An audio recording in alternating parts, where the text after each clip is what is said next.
Hello everyone, welcome back to my YouTube channel. तो आज हम लोग एक नई सीरीज शुरू करने वाले हैं AWS के ऊपर। AWS क्या है बेसिकली? AWS अमेजोन की एक क्लाउड सर्विस है जिसको हम लोग क्लाउड प्रोवाइडर भी बोल सकते हैं, जहाँ पे हम लोग अपने सर्वर्स, वर्चुअल मशीन्स, स्टोरेज, बहुत सारी चीज़ें क्रिएट करते हैं। तो हम लोग आगे समझेंगे, बट उसके पहले जैसा कि मैंने बताया AWS एक क्लाउड प्रोवाइडर है। तो उसके पहले हम लोग समझेंगे क्लाउड होता क्या है, क्लाउड कंप्यूटिंग क्या होती है बेसिकली। तो चलिए शुरू करते हैं आज की वीडियो में, समझते हैं क्लाउड कंप्यूटिंग क्या होती है। तो व्हाट इज क्लाउड कंप्यूटिंग? तो बेसिकली जो क्लाउड है, बादल है बेसिकली। जो हम लोगों को ऐसे क्लाउड बोलेंगे तो मतलब बादल ही समझेंगे, ऑब्वियस सी बात है। तो जो क्लाउड है बेसिकली एक नेटवर्क होता है बहुत सारे सर्वर्स का, जो कि सर्वर्स हमारे अक्रॉस द वर्ल्ड, मतलब पूरी दुनिया में बहुत सारे सर्वर्स हैं जो कि एक दूसरे से कनेक्टेड हैं और हम लोग उनको एक्सेस कर रहे हैं इंटरनेट की हेल्प से। उसको बोलते हैं क्लाउड कंप्यूटिंग। मतलब जो कि हमारे पास, हम उसको फिजिकली नहीं देख पा रहे हैं उस सर्वर्स को, बट स्टिल हम लोग उस सर्वर का यूज़ कर रहे हैं अपने डे टू डे लाइफ में। तो ये होता है क्लाउड। बेसिकली बहुत सारे सर्वर्स का एक बहुत बड़ा नेटवर्क, जिसको हम लोग बोलते हैं डेटा सेंटर्स। जैसे बहुत सारे क्लाउड प्रोवाइडर हैं, माइक्रोसॉफ्ट का हो गया अज्योर, अमेजोन का हो गया AWS, गूगल का हो गया गूगल क्लाउड। तो ये सब क्या है, बहुत बड़ी बड़ी कंपनियाज हैं और इनके बहुत सारे डेटा सेंटर्स हैं हर कंट्रीज़ में। तो जो भी सर्वर्स इन लोगों ने डिप्लॉय किए हुए हैं उन डेटा सेंटर्स पे, वो आपस में एक दूसरे से कनेक्टेड है। तो उससे क्या हो रहा है, एक नेटवर्क बन रहा है। तो उस नेटवर्क के माध्यम से, इंटरनेट के माध्यम से बेसिकली हम लोग उन सर्वर्स को एक्सेस कर पा रहे हैं। तो इन आसान शब्दों में क्लाउड बेसिकली एक नेटवर्क ऑफ सर्वर्स है जो कि लोकेटेड है अक्रॉस द वर्ल्ड, जिसको हम लोग एक्सेस कर रहे हैं इंटरनेट की हेल्प से। अब कंप्यूटिंग का मतलब क्या हो गया? क्लाउड तो मतलब चलो नेटवर्क हो गया, कंप्यूटिंग मतलब RAM, CPU, hard disk, SSD, ये सारी चीज़ हम लोगों को चाहिए रन करने के लिए। तो ये कंप्यूटिंग पावर है, मतलब रिसोर्सेस है जो हम लोग कंज्यूम कर रहे हैं इंटरनेट के माध्यम से। और सिंपल शब्द में बोल सकते हैं कि हम लोग इनको एज अ रेंट की तरह यूज़ कर रहे हैं अपने डे टू डे एक्टिविटीज़ में। आसान शब्दों में क्लाउड कंप्यूटिंग का सिंपल सा मतलब है, जो भी रिसोर्सेस हम लोग, मतलब सर्वर्स हो गए, स्टोरेज हो गई, एप्लीकेशन हो गई, जो भी रिसोर्सेस हम लोग इंटरनेट की माध्यम से हेल्प एक्सेस कर रहे हैं अपने पर्सनल लैपटॉप से या पर्सनल कंप्यूटर से, वो हो गई क्लाउड कंप्यूटिंग। मतलब बादलों के ऊपर एक नेटवर्क है भाई, उसको हम लोग एक्सेस कर रहे हैं। तो इसको ऐसे भी समझ सकते हैं कि जब पहले क्लाउड कंप्यूटिंग नहीं थी, एक कॉन्सेप्ट नहीं था। हाँ, एक चीज़ और, क्लाउड कंप्यूटिंग में सबसे बड़ा कॉन्सेप्ट है वो था वर्चुअलाइजेशन का। अब जैसे फॉर एग्जांपल, वर्चुअलाइजेशन का मतलब क्या है? किसी भी चीज़ को वर्चुअलाइज कर देना। मतलब जैसे मेरे पास मेरा लैपटॉप है, अब उस लैपटॉप पे मैं एक ही ऑपरेटिंग सिस्टम डाल सकता हूँ। अब मुझे एक ही लैपटॉप पे बहुत सारे ऑपरेटिंग सिस्टम्स या बहुत सारी मशीन्स क्रिएट करनी हो, तो उसके लिए हम लोगों को वर्चुअलाइजेशन इनेबल करना होता है। हाइपर भी हो गया, VMware का हो गया। तो ये सारे वर्चुअलाइजेशन प्रोवाइडर्स हैं जिनकी हेल्प हेल्प से बेसिकली हम लोग अपने सिस्टम को भी, लोकल सिस्टम को भी वर्चुअलाइज कर सकते हैं। तो उस पर क्या होगा वर्चुअलाइजेशन से, हम लोग जैसे फॉर एग्जांपल मेरे लैपटॉप पे विंडोज़ का ऑपरेटिंग सिस्टम पड़ा है। अब मैं चाहता हूँ कि मेरे लैपटॉप पे ही मैं अपना OS का, सॉरी लिनक्स का भी ऑपरेटिंग सिस्टम चला लूँ, मैक का भी चला लूँ। तो उसके लिए मुझे वर्चुअलाइजेशन इनेबल करना होगा अपने लोकल सिस्टम पे, और मैं एक सिस्टम पे 3 सर्वर्स चला सकता हूँ। तो यही कॉन्सेप्ट बेसिकली क्लाउड कंप्यूटिंग में, जो एज्योर है, AWS है, गूगल है, इन लोगों ने यूज़ किया हुआ है। इन लोगों ने बहुत बड़े बड़े सर्वर्स खरीदे हुए हैं, उस पर इन लोगों ने वर्चुअलाइजेशन टेक्नोलॉजी को इनेबल किया हुआ है। और फिर वहाँ पे ये लोग क्या कर रहे हैं, जैसे हम लोगों ने यहाँ से रिक्वेस्ट की कि भाई हमें एक वर्चुअल मशीन चाहिए जहाँ पे हम लोग अपना कुछ भी इंस्टॉलेशन करेंगे। तो ये लोग क्या करते हैं, एक पर्टिकुलर सर्वर पे हमारी, या एक पर्टिकुलर डेटा सेंटर पे हमारी रिक्वेस्ट यहाँ से जाती है, और वहाँ पे हम लोग, वहाँ पे बैकएंड में बेसिकली हम लोगों ने यहाँ से डिटेल भेज दी भाई हमें 2 GB रैम चाहिए, 10 GB स्टोरेज चाहिए, और जो भी चाहिए हम लोगों ने अपनी रिक्वायरमेंट एक टेम्पलेट में फिल करके दे दी, और वहाँ पे जाके उसने बैकएंड में ऑटोमेटिक एक सर्वर हमारे लिए क्रिएट कर दिया।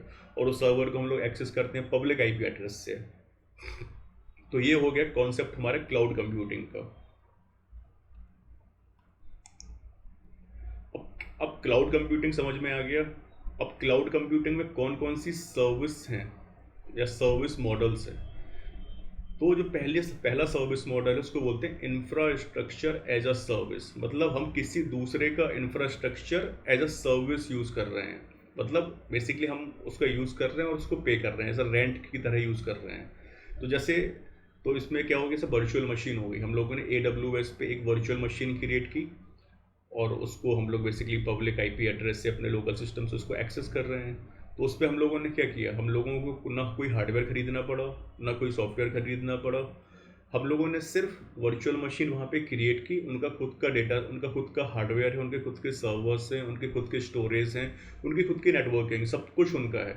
हम लोगों को सिर्फ वर्चुअल मशीन पे क्या है, जो हम लोगों को मतलब विंडोज़ की चाहिए तो विंडोज़ ऑपरेटिंग सिस्टम या Windows server operating system, Linux हो गया, मैक हो गया, जो भी रिक्वायरमेंट है हम लोगों ने सिर्फ वो जाके इंस्टॉल किया और उसके ऊपर अपनी एप्लीकेशन को रन किया।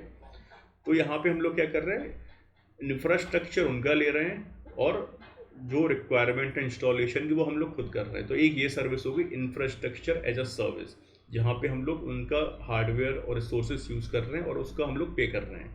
तो जैसे एग्जांपल माइक्रोसॉफ्ट अज्योर की वर्चुअल मशीन हो गया, अमेजॉन EC2 इंस्टेंस हो गया, गूगल का कंप्यूट इंजन हो गया, तो ये इंफ्रास्ट्रक्चर रिसोर्सेज हो गए। दूसरा हो गया प्लेटफॉर्म एज अ सर्विस। इसमें क्या हो गया बेसिकली, ये ready to use development environment, मतलब यहाँ पे हम लोगों को कोई इंफ्रास्ट्रक्चर प्रोक्योर नहीं करना है, हम लोगों को यहाँ पे कोई वर्चुअल मशीन क्रिएट नहीं करनी है।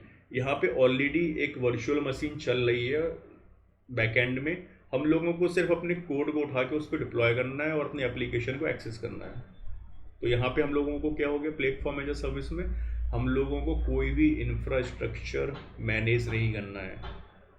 इसके एग्जाम्पल हो गए अज्योर ऐप सर्विस। इस पर क्या करते हैं, आप सिर्फ हम लोगों ने सीधी सर्विस क्रिएट की और वहाँ पे अपने कोड को डिप्लॉय कर दिया और अपने एप्लीकेशन को एक्सेस कर लिया।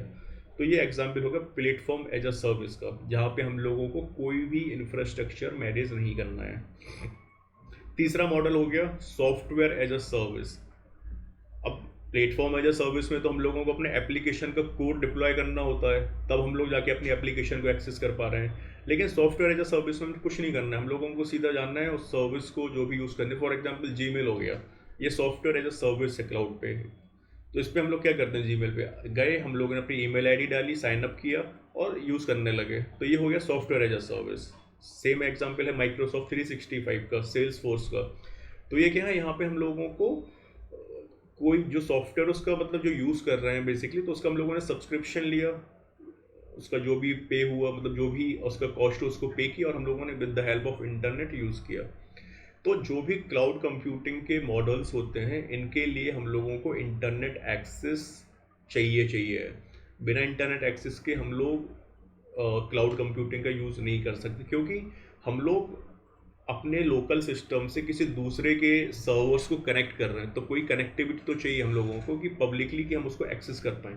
तो आपके लोकल सिस्टम पे सिर्फ आपको एक लैपटॉप चाहिए, इंटरनेट कनेक्शन चाहिए, आप क्लाउड पे काम कर सकते हो।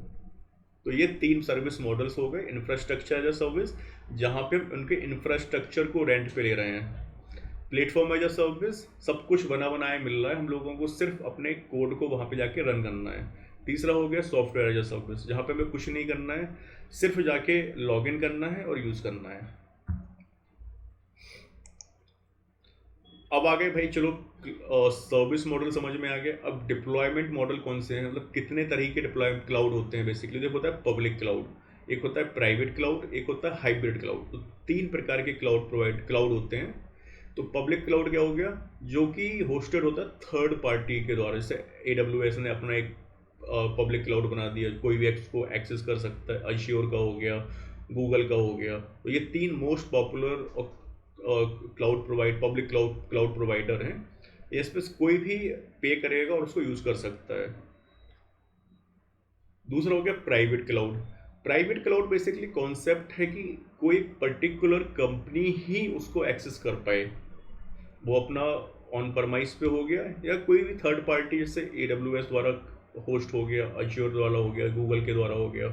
तो थर्ड पार्टी हमारे एक तो लोकल सिस्टम पे, लोकल इन्वायरमेंट पे, तो हमारी कंपनी के अंदर ही एक नेटवर्क क्रिएट करके दे दे, या कंपनी के बाहर एक पर्टिकुलर प्राइवेट नेटवर्क क्रिएट करके दे दे, जहाँ पे सिर्फ उस कंपनी के यूजर्स को ही एक्सेस हो, बाहर का कोई भी यूजर उस नेटवर्क में इंटर नहीं कर पाए। तो वो हो गया प्राइवेट नेटवर्क।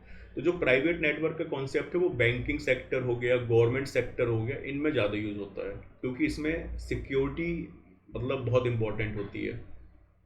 तो प्राइवेट क्लाउड के लिए जो एग्जांपल्स हो गए, मतलब कौन कौन से प्राइवेट क्लाउड प्रोवाइडर्स हैं, VMware का हो गया, bSphere, ओपन स्टैक, ये दो एग्जांपल मैंने यहाँ पे दिए हुए हैं। फिर तीसरा हो गया हाइब्रिड क्लाउड। जो हाइब्रिड क्लाउड होता है वो कॉम्बिनेशन होता है पब्लिक क्लाउड का और प्राइवेट क्लाउड का। कैसे हुआ, मतलब चलो एग्जाम्पल से समझते हैं इसको। जैसे हमारे पास एक बैंकिंग का एप्लीकेशन है, HDFC बैंक की साइट है, उसको हम लोग अपने लोकल सिस्टम से एक्सेस कर रहे हैं। तो जो उसका जो वेबसाइट हम लोग अपने एक्सेस कर रहे हैं अपने लैपटॉप से, वो बेसिकली पब्लिक क्लाउड पे होस्टेड है। लेकिन जो डेटा उस पर जो हम लोग इंटर कर रहे हैं, जो डेटा स्टोर कर रहे हैं, वो जो डेटाबेस है उसके, वो अपना प्राइवेट नेटवर्क में है या ऑन परमाइज नेटवर्क में है। तो उस केस में क्या हो गया, पब्लिक का भी यूज हो गया, प्राइवेट क्लाउड का भी यूज हो गया। तो ये होता है हाइब्रिड क्लाउड मॉडल, जहाँ पे हम लोग पब्लिक और प्राइवेट क्लाउड दोनों का यूज करके एक अपना कंपनी का सॉफ्टवेयर डिप्लॉयमेंट करते हैं। तो यहाँ पे एग्जाम्पल हो गया अज्योर आर्क हो गया, AWS का आउटपोस्ट्स हो गया। तो ये एग्जाम्पल है हाइब्रिड क्लाउड के। तो 3 deployment model, public cloud, private cloud and hybrid cloud. 3 service model, infrastructure as a service, platform as a service and software as a service. फिर इनके बेनिफिट्स क्या हैं क्लाउड कंप्यूटिंग के। पहला है ग्लोबल एक्सेसिबिलिटी, मतलब आप अपने एप्लीकेशन को कहीं से कैसे भी एक्सेस कर सकते हैं, जस्ट आपको इंटरनेट की रिक्वायरमेंट है। कॉस्ट इफेक्टिव, जो क्लाउड कंप्यूटिंग मॉडल होता है उस पर जो कॉन्सेप्ट चलता है वो चलता है पे एज यू गो मॉडल, मतलब आप जितना यूज़ करेंगे उतना ही पे करेंगे, आपको फालतू का पैसा देना नहीं है। तो इससे क्या होता है, बहुत बहुत कॉस्ट इफेक्टिव हो जाता है, मतलब बहुत सारे पैसे बच जाते हैं बेसिकली हमारे। फिर हो गए स्केलेबिलिटी एंड फ्लेक्सिबिलिटी। अब ये क्या है, बहुत जल्दी, जैसे हम लोगों को फॉर एग्जांपल आज रिक्वायरमेंट है 10 GB स्टोरेज सिस्टम की, लेकिन 2 दिन बाद हम लोगों को रिक्वायरमेंट हो गई 100 GB स्टोरेज की। तो हम लोगों के यहाँ पे सोचना नहीं है, 100 GB डेटा हमारे पास आया, हम लोगों ने क्लाउड पर डाल दिया। तो ये ईजिली स्केलेबल है, हम लोगों को अंडरलाइन स्टोरेज और इंफ्रा के बारे में नहीं सोचना है, हमें सिर्फ उसको यूज़ करना है। सिक्योरिटी, सिक्योरिटी बहुत इंपॉर्टेंट कॉन्सेप्ट है। तो इसमें क्या, बाय डिफ़ॉल्ट बहुत सारे सिक्योरिटीज़ के लिए ऑप्शंस अवेलेबल हैं क्लाउड कंप्यूटिंग में। इंक्रिप्शन हो गया, रेगुलर अपडेट्स हो गई, पैचिंग्स हो गई, फायरवॉल हो गया, आइडेंटिटी एंड एक्सेस मैनेजमेंट हो गया। तो बहुत सारे सिक्योरिटी के अपने पास ऑप्शंस अवेलेबल रहते हैं, जिससे हम लोग अपने एप्लीकेशन को और डेटा को सिक्योर कर सकते हैं क्लाउड पे। अब एक छोटा सा समरी टेबल देख लेते हैं यहाँ पे। अगर हम लोग infrastructure as a cloud infrastructure as a service model use कर रहे हैं, तो हम लोगों को क्या मैनेज करना है। इंफ्रास्ट्रक्चर एज अ सर्विस हम लोगों को ऑपरेटिंग सिस्टम इंस्टॉल करना होगा, एप्लीकेशन डालनी होगी, उसमें डेटा मतलब जो भी एप्लीकेशन का कोड है वो सब रन करना होगा। इस पर जो प्रोवाइडर होगा, फॉर एग्जांपल एज्योर हो गया, AWS हो गया, गूगल हो गया, वो क्या मैनेज करेंगे, वो सर्वर्स मैनेज करेंगे, स्टोरेज मैनेज करेंगे और नेटवर्किंग मैनेज करेंगे। इसके एग्जांपल्स हो गए अज्योर का वर्चुअल मशीन हो गया, AWS का EC2 हो गया, अगर आप गूगल क्लाउड यूज़ कर रहे हैं तो कंप्यूट इंजन हो गया। फिर दूसरा मॉडल हो गया प्लेटफॉर्म एज अ सर्विस, जहाँ पे आपको ऑपरेटिंग सिस्टम मैनेज नहीं करना है, यहाँ पे सिर्फ आप ऐप्स मैनेज कर रहे हो, डेटा मैनेज कर रहे हो। प्रोवाइडर क्या मैनेज करेगा, जो हम लोगों को दे रहा है सर्विस, वो ऑपरेटिंग सिस्टम मैनेज करेगा, रन टाइम मैनेज करेगा और इंफ्रास्ट्रक्चर मैनेज करेगा। एग्जाम्पल हो गई जैसे फॉर एग्जाम्पल अज्योर का ऐप सर्विस। तीसरा मॉडल हो गया सॉफ्टवेयर एज अ सर्विस, आपको सिर्फ यूज़ करना है, कोई कुछ मैनेज नहीं करना है, लॉगिन करो और यूज़ करो। प्रोवाइडर जो होगा वो सब कुछ मैनेज करेगा आपके लिए। एग्जाम्पल हो गया जीमेल हो गया, ऑफिस 365 हो गया। तो एक क्विक समरी थी तीनों मॉडल्स के ऊपर। तो आज के वीडियो में इतना ही रखते हैं, अगले वीडियो में हम लोग शुरू करेंगे AWS के बारे में, जहाँ पे समझेंगे कि AWS होता क्या है। तो that's all for today, see you in next video, thank you so much.